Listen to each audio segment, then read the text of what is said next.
All right, so the Jets off season is in full swing, and we got a lot to talk about.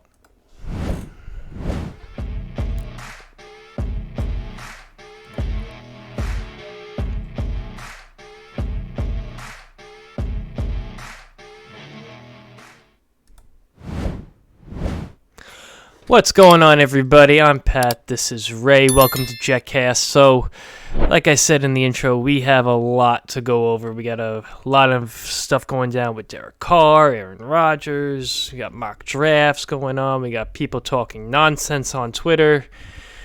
Ray, how's your week been? Same as you. I'm hearing all the rumors of Derek Carr, what he wants, what he's looking for, the meetings he's had, the mysterious photographs that are coming out. Aaron Rodgers coming out of the darkness. Uh, you know, we thought he had no shot of ever going back to Green Bay. Now there's getting chirps all over the place. So, it's like you said, it's a full-fledged off season. The lying season has begun, and I'm here for it. Yep. So, the Jets met with Derek Carr after we spoke last week. They had a little lunch at a restaurant in Jersey. And then reportedly, and who knows if this is true, they went back to Robert Sala's house and played indoor golf. Right. From everything we heard, it went really well. I know David Carr's brother was talking about it on ESPN, talking about how well it went. And that's all good signs. I hear today that he also has been contacted by the Panthers. Makes sense. And Miami. Mm. So all you Tua fans out there, is Tua better than Carr? I want to know in the comments. Anyway, so are they actually reaching out? I don't think the Jets have actually made an official offer yet. I don't think they want to be the first one, like they were with the Kirk Cousins fiasco, where he just used us as leverage. So, what do you think so far in the whole situation? Well, Brandon Tierney put it perfect. He said the Jets are playing it perfect. You're gassing him up, telling him how much they like him, saying, we heard the report saying that the Jets believe that he could lead them to a Super Bowl, the whole 9 yards. And they're really, obviously I think the Jets have made it clear their number one target is Aaron Rodgers. If he's willing to leave there, that's the move that they're going to make. Carr's the fallback option. Now, we've seen someone on ESPN reported earlier, I don't know if it was today or yesterday, that he'd be looking for $35 million plus. I keep thinking to myself, what do I want to deal with when it comes to a quarterback? And I know a lot of the naysayers are going to say, well, Derek Carr's only had 2 winning seasons since he's been in the NFL. Mm-hmm. He hasn't had a lot of defenses around him. Go take a peek. Paul and I went over it a couple days ago. His defense is like average 24, 25, somewhere right around there. So if I'm the Jets, I'm looking for not just the short-term gain, but I also want a little bit of long-term stability. I don't think this team is Super Bowl ready. I just don't. I think there's some holes. Our safeties are all out of whack. We're going to have a lot of moving parts, because if you're going to bring in Aaron Rodgers or Derek Carr, you're going to be cutting guys like Carl Lawson. I know there was some thoughts that, Carl's going to restructure. There's no shot he's going to restructure.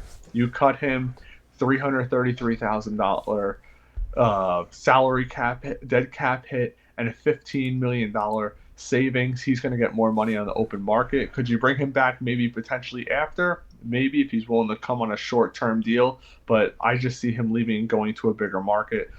Guys like Jordan Whitehead, he's going to have to get cut if you're going to bring in a guy like Derek Carr. I understand that Derek Carr might get $35 to $40 million.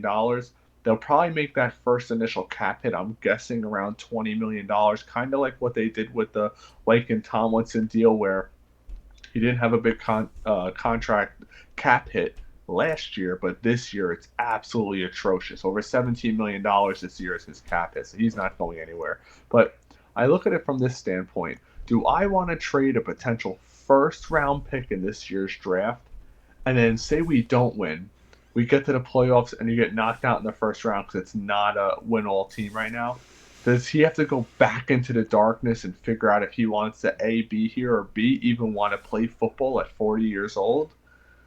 That kind of stuff worries me. I want stability. And I think the Jets and their players that are around them, their young players, Carr is the guy to bring in. You could get him for 4 or 5 years. That's not a killer contract. You have a bunch of these rookies, and that will allow you to continue to build around him. So if I'm the Jets, that's the standpoint that I'm taking. But clearly they're not. Clearly they're waiting out Rodgers because otherwise they would have made an offer to Carr. Carr can sign immediately. Carr could sign right now if he wanted to, but he's not for a reason. No team has made an offer to him as of right now, at least that we've heard of. So that's my point. Yeah, I mean, I'm not really panicking yet that they haven't made an offer to him, just because no one appears to have made an offer to him yet. And I think it's a little bit of a little, showmanship in a way between the various GMs. No one wants to be the first one, but everybody wants to be the last offer, right? I think that's what's kind of going on. The idea that they're holding out on Rodgers, I feel like, is a really bad idea. Totally agree. Yeah, he's not going to do well in New York with the media, just from the way his personality is and the way he, has to go into a retreat, a darkness retreat, in order to figure out what he wants to do with his future. He doesn't seem like the kind of guy that would really survive the media, to be quite honest with you. The Rich Siminis of the world are going to break. I feel like I'm going to break him down real quick. And he's going to get fed up, and it's going to affect him on the field. I could be wrong. And it just seems like a long shot at this point. He would have to, A, want to play. B, the Packers would not want him to play for them. C, the Jets have to be willing to trade for him. And then the final thing is D, he has to want to come here in a sense where not so much he's got to be happy about the trade, but he has to commit to playing, he could retire. Exactly. Or not just retire, be a lame duck quarterback and cash a check and that be it. Joe Flacco us. Right. A guy like Carr being released by the team, the only team he's ever known, and being able to put up the numbers and completion percentage that he has over his career,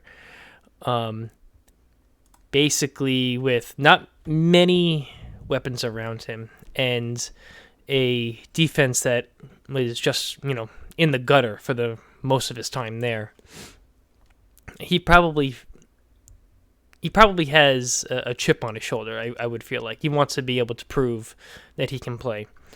And, apparently the Jets are selling to him that if you come here and win, there's a really good chance you're a first ballot Hall of Famer. Which, maybe not first ballot Hall of Famer, but you could certainly make the argument that if he comes to New York and wins a Super Bowl with us, he is a Hall of Fame quarterback. I don't think there's even a question about that. So he's thinking about his legacy, And out of all the teams so far that have reached out to him and have met with him, we have the most pieces on the team that can make something like that happen. Yeah, without a doubt. And if you go back, I know a lot of people are going to harp on last year's statistics when we're talking about it. 6-9, he had 24 TDs, 3,500 yards. But if you go back the previous 4 seasons, 68% completion percentage, and 3 of the 4, 67 and almost a half% in that in the year that he didn't. That's something unheard of when it comes to the Jets. Right. 4,000 yards just about every single year. Touchdown to interception ratio. It's just you can keep going, down the line. You know, for me, it's a no-brainer. That's the guy that I'd be picking up. Some people will go out there and say, "Well, I'm nervous because if he was that good, why would the Raiders let him go?" The Raiders are in a tough situation right now, and I wouldn't be surprised if Devontae Adams tries to force himself out of there some way. I know he's got some crazy guarantees coming his way, so he might just have to stick it out. But you know, we better end up with one of these two guys. I keep hearing all the Lamar Jackson conspiracy theorists out there. I mean, come on. What are we talking about? It's got to be one of these two guys, and if it's not, this offseason is an absolute failure in my mind. You cannot sell me Gardner Minshew. You cannot sell Nope. me Jacoby Brissett or Nope. Mike White coming back. Any of Nope. those guys. You can't sell that. You raised season ticket prices again mid-season this year. It was well out there in December that they raised season ticket prices, well knowing that we're probably not making the playoffs. So justify that. Go get one of these two guys. Juice this fan base and show your team that you're going to have their back. I think that's a big part of it too. If you go out there and get one of these two guys, think about how good Garrett Wilson was last year with the quarterbacks that were throwing him the ball, for crying out loud. Mm-hmm. I mean, he could be a dark horse, offensive player of the year candidate, all pro candidate with one of those two guys throwing him the ball. So with me, it's without a doubt, it's got to be Carr. Carr is the guy. If they get him, he is instantly, from a stats perspective, the best quarterback the Jets have ever had. The Joe Namath's best year was 1967. He threw for 4,007 yards. Derek Carr has broken that 1, 2, 3, 4 times. Namath is immediately fifth on that list. Derek Carr's passing percentage for his entire career, 64.6%. Namath, just a tiny percent over 50. So just from a stats perspective, he's the greatest quarterback that the Jets would have ever had in their roster, and that's really saying something. First, it's saying something about the atrocious drafting that the Jets have had over the entirety of their existence. And two, it just speaks to the fact that you have, guys like this don't usually come free from their teams. It is I think the Raiders are bananas for letting him go. They're unable to look inside their own organization and really see how they've failed to build a team around him. And he has persevered through that. And he's put up, 4 Pro Bowl seasons in his career. So I can just only hope that they don't mess around here. They realize that Aaron Rodgers is probably not the right guy for New York, and they pull out all the stops to get Derek here. I hope that their meeting with him sells him, to be quite honest with you. So my biggest fear is him going to the Saints, and then Aaron Rodgers coming out of his dark hole and saying, "You know what? I've built a legacy here in Green Bay. I've won a championship. This is one of the best fan bases in the entire NFL. I'm going to retire a Packer." And then we're kind of searching, and we're not the only team searching. That's also the issue. You still have Carolina out there. You still have the Raiders out there with no quarterback. It's like, Well, in that scenario, you immediately turn to Garoppolo. I guess, but he's the got next a lot of suitors. Right. He's got a lot of suitors. You got Tampa Bay, you got us, you got the Panthers, you got the Raiders, you got a lot of teams out there. He's got a lot of suitors because he's number 3 on the list right now. Mm-hmm. And then if you don't get him, you're quickly looking at guys like Ryan Tannehill, if you can trade for him. If you're going to go to the free agent market, you're looking at guys like Sam Darnold. And that's the reality of the situation. That's all you have. Unless you're going to, in the draft, package something up, try and move up in the draft, and start over with someone new. How often? Because you cannot sell this team going into week 1 with Zach Wilson starting. You just can't. And there's still people out there that believe in Zach Wilson, but how often do you have the opportunity to go out in free agency? It happens once every so many years. Something like this happens where a guy like Kirk Cousins or Derek Carr become available. It's so few, far and in between, where you can't let this slip. Now, if he doesn't want to come here, he doesn't want to come here. What are you going to do? But I don't want to turn around. I don't want to hear down the road that the Jets weren't willing to pay up. Look what the Saints are doing right now with their cap. They're like $50 million still over the cap, trying to rework all these contracts just to fit in Derek Carr onto their roster. The Jets, as it stands right now, are a couple $100,000 over the payroll, which easily gets taken care of if you cut a guy like Lawson. You either cut or restructure a guy like Whitehead. You might even have to restructure a couple of these O-line guys and add a year or two to their contracts and push that money down the line. There's plenty of money to be moved on this roster, and it wouldn't be that hard for the Jets to get to that number that they would have to for this year's cap hit. So maybe you do something like what Paul and I spoke about earlier. You give him, say, $20 million cap hit going into this year, and the following year we have so much cap space, you put a giant cap hit on that year. And then you lower it out as it goes down, which allows you to continue to build around a guy like Aaron Rodgers. Right, because everybody's still on their rookie contract, not making a lot of money. Right. I mean, everybody says not making any money. They're making money more than you or me. But in the grand scheme of things, they're the Jets are in the perfect scenario to bring someone on, pay him a ton of money in the beginning of the contract, and then let it tail off. That's 100%. That's really the dream scenario. So we've seen this, not exactly, but we've seen a scenario like this happen already with the Jets, where they sign a veteran to the team who previously was not helped out in any way by his former team, and comes to the Jets and starts lighting it up. And we saw that with Vinny Testaverde back in the late 90s. And then after that, while Vinny is starting, they draft Chad Pennington. Chad is able to sit for a while. And then we have another 5-6 years with Chad playing at a very high level because he sat behind someone like Vinny Testaverde. The late 90s and early 2000s were... The late 90s to, 2010 were actually a pretty good time to be a Jet fan. Right. So the formula is there.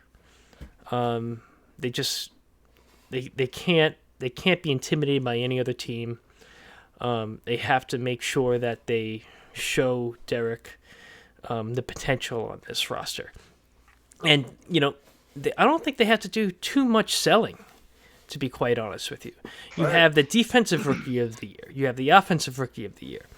You have the offensive rookie of the year that should have been in Breece Hall, right? I think in the little One Jets Drive honors show that they did, Garrett Wilson is in the car going to, I think, his suit fitting in the beginning of the episode, and he's like, Breece was running away with us before he got injured. So he knows, who the real... Talent. He knows what the talent is like on this team. The pieces are there. Dream scenarios, they get Derek Carr. They don't have to give up any draft picks, and we spend some picks on the offensive line and beef it up. This draft, going into this draft is different than the last 2 years. Because it doesn't feel like, at least to me, that there are a ton of holes that need to be filled, like in past years. In past years, you were hoping that every pick hit because we needed every hole filled. And the last 2 drafts, it almost basically happened. Almost every pick has really hit, except for a few notable ones. Jeremy Rucker. Jeremy Ruckert, Zach Wilson, Michael Carter. I'm not giving up on Michael Carter just yet, but Not Corey Davis. Denzel Mims. Denzel Mims. Well, that was, I said 2 years. I didn't say 3 years. Right, I know what you're saying, but if you're able to add another Joe Douglas fully stacked draft class to this team with Derek Carr not having to give that up, because it might even cost you more than a first round pick to get Aaron Rodgers. You might be talking a 1 and a 3, or a 1, 3, and a 3 the following year, or something like that, where it's not only going to hurt you cap wise bringing him on, that 15 and change, which would be a lot less. I totally get that, but we're still shedding money to add him, and then you're also taking away the assets. So if you're going to bring in Rodgers, you better be trying to win a Super Bowl within the next 2 years, because that's right. You have to be all in. You have to be all in. You have to immediately. Right. It's such a fork in the road. If you're going to get Aaron Rodgers, you're going to be giving up draft picks, and you're going to be giving up more draft picks to bring in more veteran players, probably to play with him, right?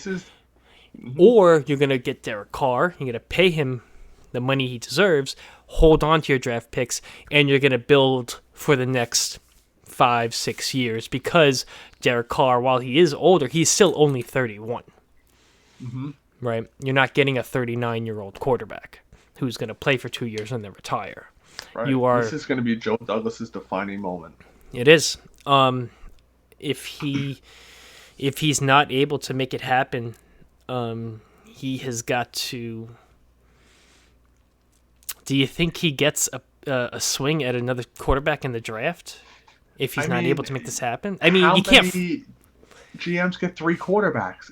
No GM ever gets 2 quarterbacks. It's so rare you ever see a GM get 2 quarterbacks. To get 3.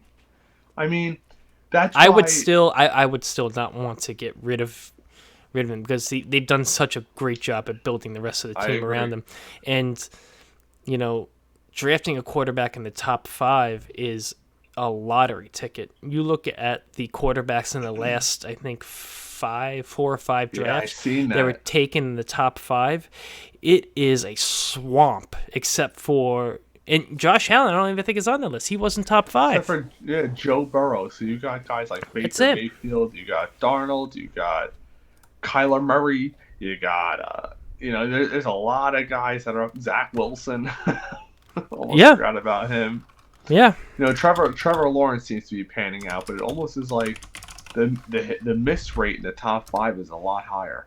I seen a list come out the other day where it was like top 5 quarterbacks, and it lists like the last 10 years, and you're like, wow.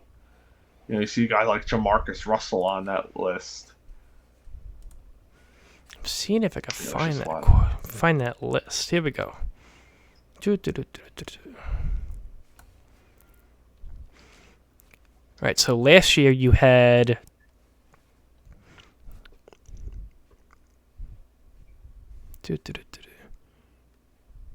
Round 1, pick 20. So you had nobody picked last year in the top 10. All right, so you had Trevor Lawrence, hit.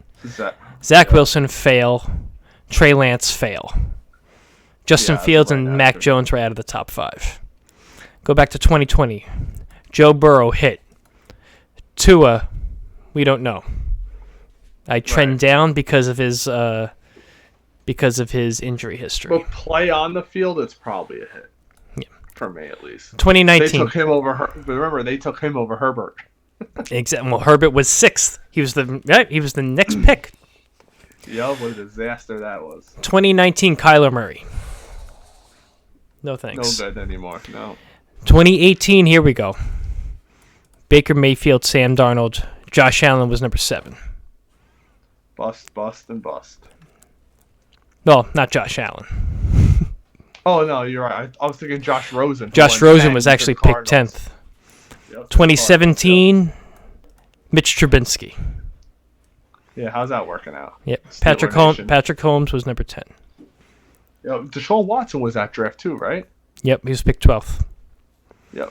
So, again, picking a quarterback in the top 5 is an absolute lottery ticket. And the Bears gave up a boatload to go get him to San Francisco. That's what started that whole new dynasty. Uh, Right. Remember that they traded up, I think, one pick because they were so scared other teams were calling to get Mitch Trubisky, not knowing that Deshaun Watson, yeah, he's got you off the field stuff, but if you're talking on the field, you have two top 7 quarterbacks right now in the NFL Right. potentially. And You know, you decided to draft Trubisky. everybody's so centered and so worried about giving up draft picks when you look at a team like the Niners that gave up 3 first-rounders to go up and get Trey Lance. And they're in the NFC Championship game the next year, 2 years later. So, you have to make... Yeah, well, look what they did. They got Purdy with the last pick in the draft this past year. Yeah, but who knew that Purdy was going to be anything? I mean, he's the last pick of the draft. You're throwing a dart against the wall at that point. Right. Let's see. I'm looking at it right now. I'm trying to find that. Okay, so they got the second pick. The Bears got the a third round pick, 67, What are you looking up? a fourth round. So to move up one spot in that draft, the 49ers they swapped just one pick. So they went from 3 to 2. Mm-hmm. The 49ers got a 3, a 4, and a 3. And San Francisco picked Solomon Thomas.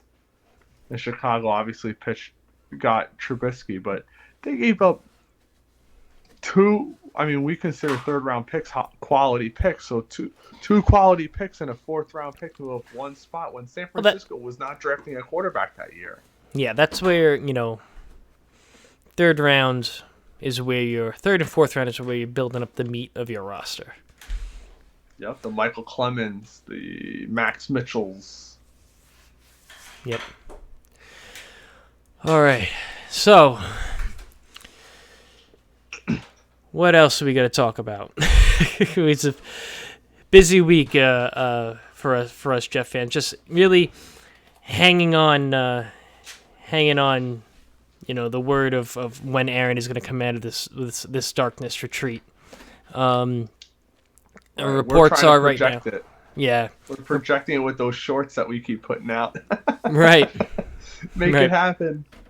Right. I'm not opposed to it as long as he is committed to. As long as he's committed to playing, I'm not opposed to it. But you got to be all in, and you have to be.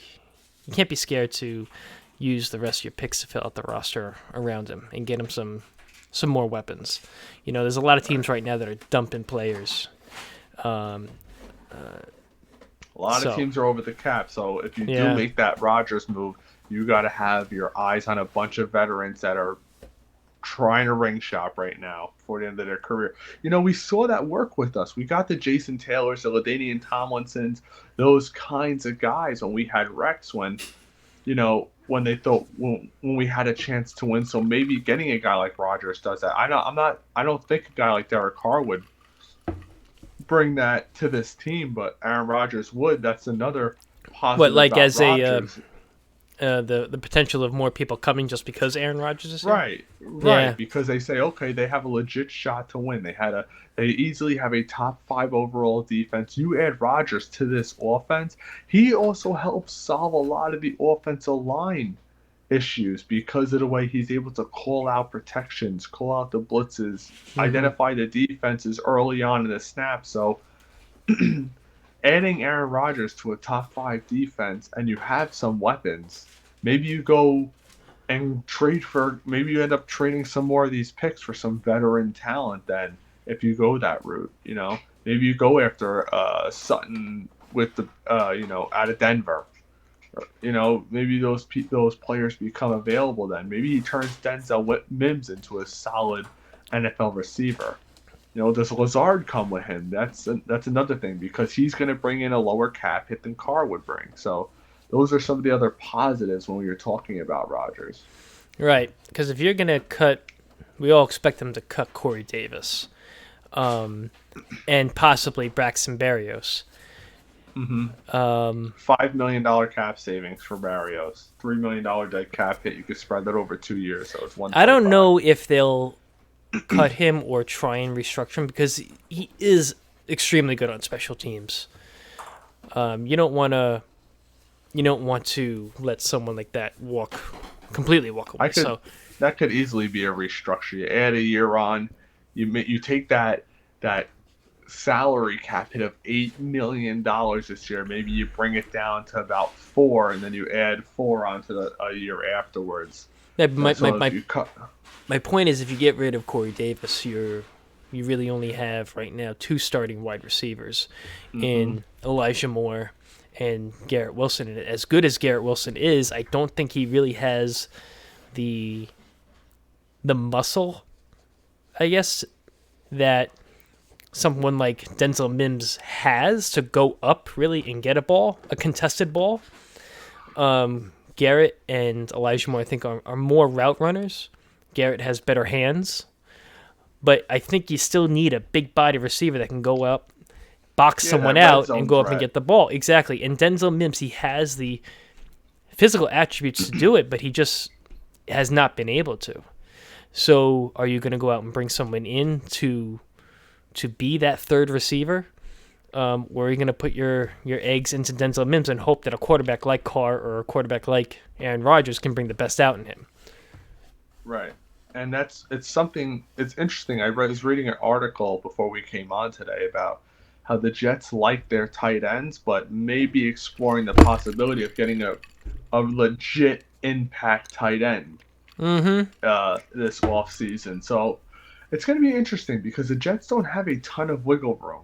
A lot of their wiggle room is going to be towards the following year. And I'll be interested to see if Joe Douglas starts pushing it down the line. Maybe he restructures some of these contracts to put some of the cap hit going into 2024 season. The plan in building the team was always targeting the 2023 season, with the expectation that Zach would have made his would have taken a step forward this year, and that 2023 is going to be the year to actually make a big playoff push. And we can still do that with guys like Derek, with someone like Derek Carr. The plan is not abandoned at that point. I have a bad feeling it's going to be Tannehill. You do? I do. You have a bad feeling? I got a feeling, and I have other things, but I'm not going to be saying too much right now. That might be coming out down the line. Well, I mean, it would only be Tannehill if Carr says no. Right? And Rodgers decides he either wants to play in Oakland or he wants to stay with Green Bay. I mean, what does Oakland have to offer him? Devontae Adams, the ex-girlfriend who ran away from him.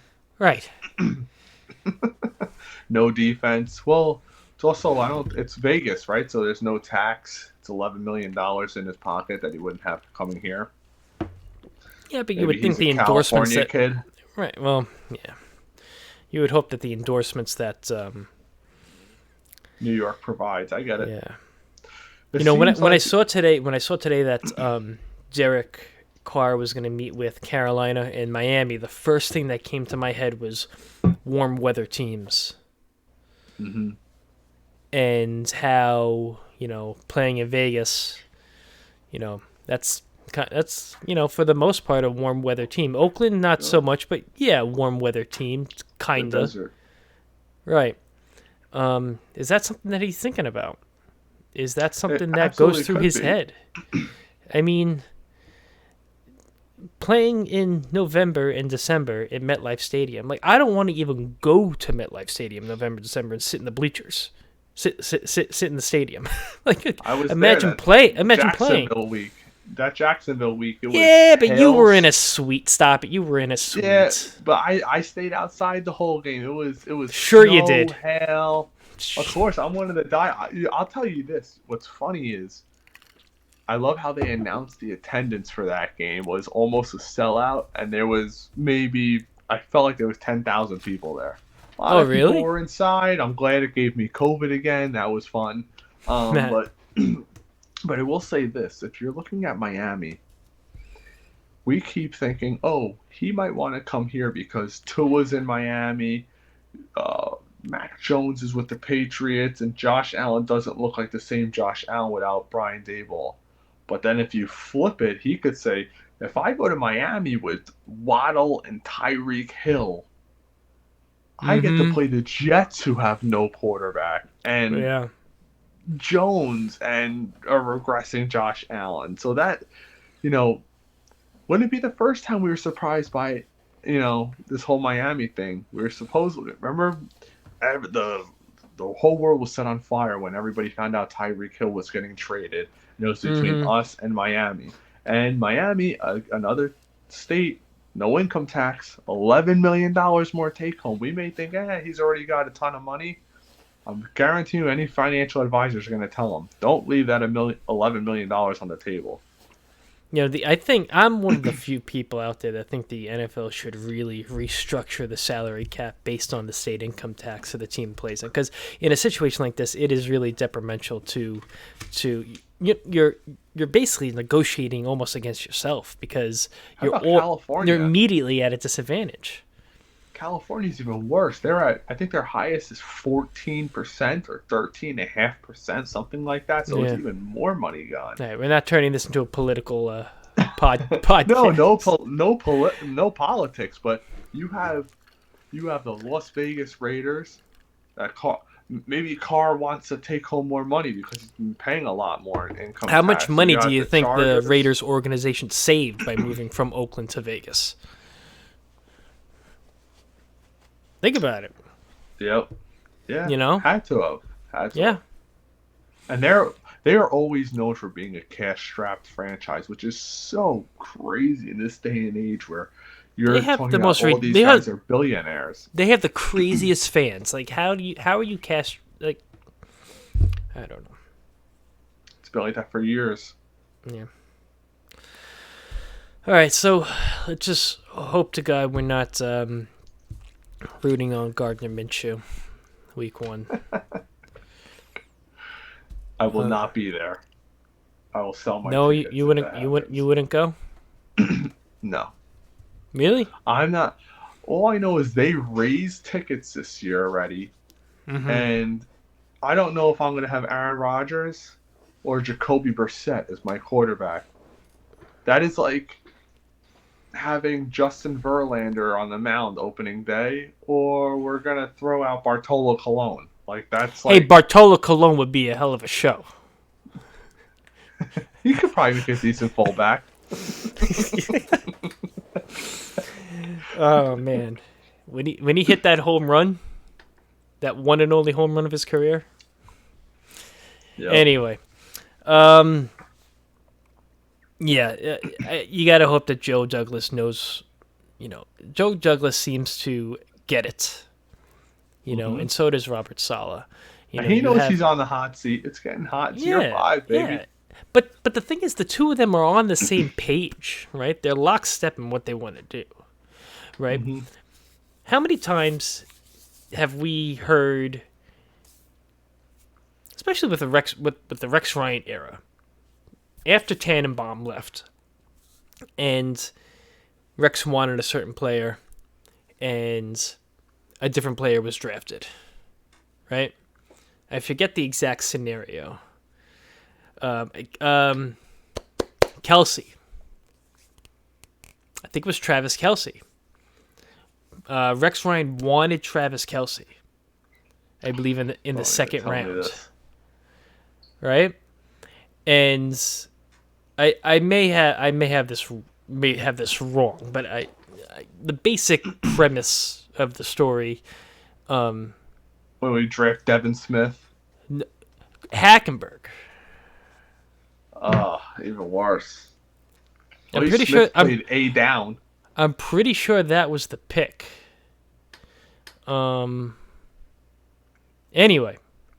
but that's a perfect scenario of the head coach and the GM not seeing eye to eye. And it seems like this coaching staff and this front office actually do get it. They're on the same page. And,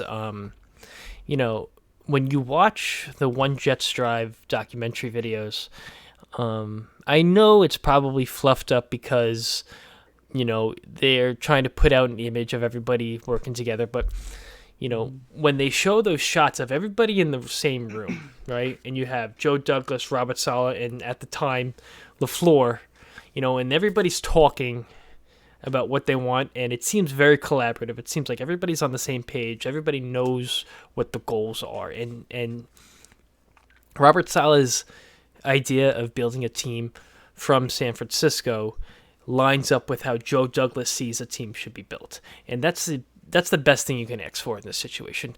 They have to know all the things that we're saying right now. Right? Yeah. Derek Carr is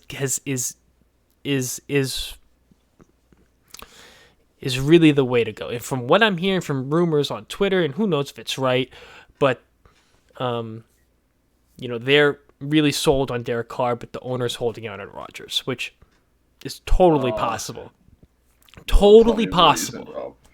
Anybody knows how to, the pooch.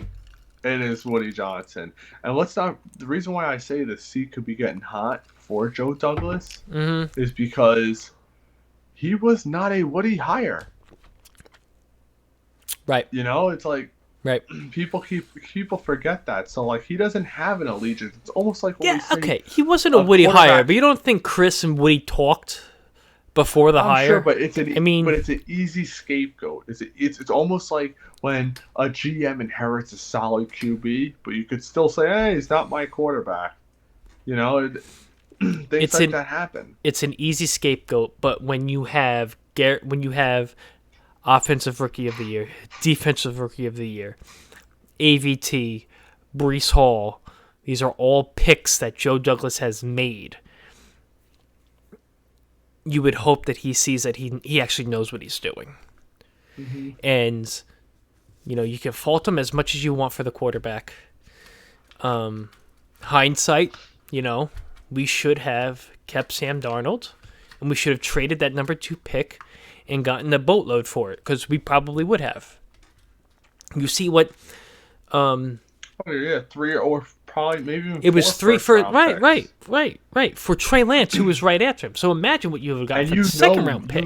San Francisco was taking Wilson.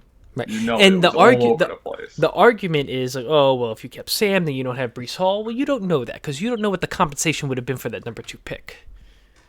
You could have never known. You have to make the decision in that time, and the truth is, we would have had more picks because we wouldn't have had to trade our extra second-round pick that we had for Jermaine Johnson. Yeah. They would have taken him earlier. We saw that year that the Jets were trying to, from 15 on, all the way up to, 21, they were trying to trade for him. So, all right. So, that's all I got tonight. Yeah, same. My gosh. Joe, don't screw this up. He's not going to screw it up. He's not going to screw it up. He's not going to screw it up. He's not an idiot. He's not an idiot. He's not John Izek. He's not Mike McCagnon. He's not. He's a former offensive lineman. Yep. Right? Which, ironically, the offensive line has been one of the weaker part of the team. But the point is, he's played the game before. That's due to injury, though, too. Injury playing a big factor there. It's difficult. Okay. All right. So, thanks for everybody for hanging out with us. If you're new here, please subscribe. If you've been here before, I hope you enjoyed it. And we'll talk to you guys in about a week.